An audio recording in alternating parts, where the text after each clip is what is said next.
చూడండి ఇక్కడ కనిపిస్తుంది.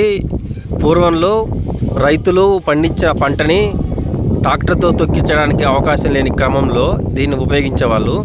దీని పెద్ద రుబ్బురోల్ లాగా కనిపిస్తుంది.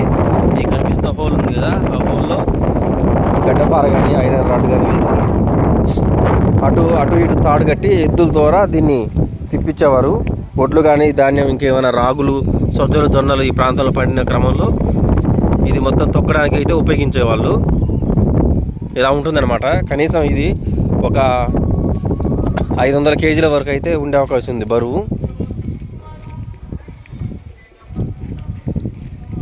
పూర్వంలో దీన్నే ఉపయోగించేవారు పంట నూర్పిడి చేయడానికి. ఇప్పుడైతే మొత్తము ట్రాక్టర్లు వచ్చినాయి కాబట్టి దీన్ని ఉపయోగించట్లేదు. ఇలాంటి పెద్ద పెద్ద పెరళ్ళను కూడా శుభ్రం చేయడం కోసం ఉపయోగించేవారు. అరుదుగా కనిపిస్తున్నవి. దీన్ని అయితే ఏమంటారో మీ ప్రాంతంలో కామెంట్ రూపంలో తెలియపరచాలండి.